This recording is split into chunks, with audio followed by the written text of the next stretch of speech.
Hi hello ನಮಸ್ತೆ. ನಾವಿವತ್ತು ಅಡವಿ ಆನಂದೇವನಹಳ್ಳಿ ನಮ್ಮ ಕೊಟ್ರೇಶ್ವರವರ ಹೊಲದಲ್ಲಿದ್ವಿ. ನನ್ನ ಮಗ ನೀರಲ್ಲಿ ಆಡ್ತಾ ಇದ್ದಾನೆ ನೋಡಿ, ಯಾವ ರೀತಿ ಆಡ್ತಾ ಇದ್ದಾನೆ. ಅವ್ರ ಹೊಲದಲ್ಲಿ ನೀರು ತುಂಬ ಚೆನ್ನಾಗಿ ಬರ್ತಾ ಇದೆ. ಅವನಂತೂ ನೀರು ಕಂಡ್ರೆ ಸಿಕ್ಕಾಪಟ್ಟೆ ಇಷ್ಟ. ಅದಾದಮೇಲೆ ನಾವು ಹೋಗಿದ್ದು ಮಾವಿನ ತೋಟದಲ್ಲಿ ಮಾವಿನಣ್ಣು ಕೀಳ್ತಾ ಇದ್ದಾರೆ. ಯಾರಪ್ಪ ಅಂತಂದರೆ ನಮ್ಮ ಮಾವನವರು. ಯಾವ ರೀತಿ ಮಾವಿನಣ್ಣು ಕಿತ್ತು ಕ್ಯಾಚ್ ಹಾಕ್ಕೊಂತಾರೆ ನೋಡಿ. ಈಗ ಹಾಕ್ಕೊಂಡ್ರು ನೋಡಿ, ಯಾವ ರೇಂಜಲ್ಲಿ ಹಾಕ್ಕೊಂತಾರೆ ಕ್ಯಾಚ್ ಹಾಕೋದ್ರಲ್ಲಿ ನಂಬರ್ 1 ನಮ್ಮ ಮಾವನವರು. ಅದೇ ರೀತಿಯಾಗಿ ನಾವೆಲ್ಲರೂ ಮಾವಿನಕಾಯಿ ಕಿತ್ಕೊಂಡು ತಿಂತಾ ಇದ್ವಿ ನೋಡಿ. ಯಾವ ರೀತಿ ತಿಂತಾ ಇದ್ವಿ ಅಂತಂದರೆ, ಅವ್ರ ಹೊಲ ಯಾವ ರೀತಿ ಇದೆ ನೋಡಿ, ಮಾವಿನ ತೋಟ ತುಂಬ ಸಖತ್ತಾಗಿದೆ.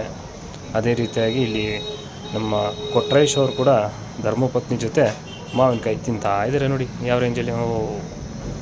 ಓಕೆ ನೋಡಿ, ಈಗ ನನ್ನ ಮಗ ಯಾವ ರೀತಿ ಇದೆ ನೋಡಿ. ಈಗ ಏನೋ ತಿಂತಾ ಇದ್ದಾನೆ ನನ್ನ ಮಗ ನೋಡಿ. ಇವರು ಅಕ್ಕ ಮಹಾದೇವಿಯವರು, ಅವರು ನಮ್ಮ ಅತ್ತೆಯವರು, ಇವರು ನಮ್ಮ ಕೊಟ್ರೇಶ್ವರ ತಂದೆ ತಾಯಿ, ಇವರು ನಮ್ಮ ದೊಡ್ಡಣ್ಣವರು ಯಾವ ರೀತಿ ಮಾವಿನಕಾಯಿನ ಕೊಯ್ತಾ ಇದ್ದಾರೆ ನೋಡಿ.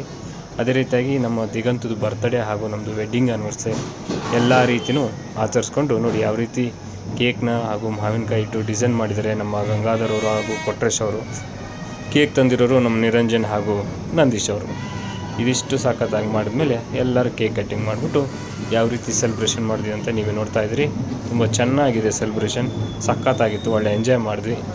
ಬೆಟರ್ ಲಕ್ ನೆಕ್ಸ್ಟ್ ಟೈಮ್ ಮತ್ತೆ ಹೋದಾಗ ನಾವು ಇದೇ ರೀತಿ ವಿಡಿಯೋ ಮಾಡಿ ನಿಮ್ಗೆ ತೋರಿಸ್ತಾ ಇರ್ತೀವಿ. ನೋಡಿ ಎಂಜಾಯ್ ಮಾಡ್ತಾಯಿರಿ ಅಂತ ಹೇಳ್ತಾ ಎಲ್ಲರಿಗೂ ಮತ್ತೊಮ್ಮೆ ಎಲ್ಲರಿಗೂ ಗುಡ್ ನೈಟ್, ಶುಭರಾತ್ರಿ.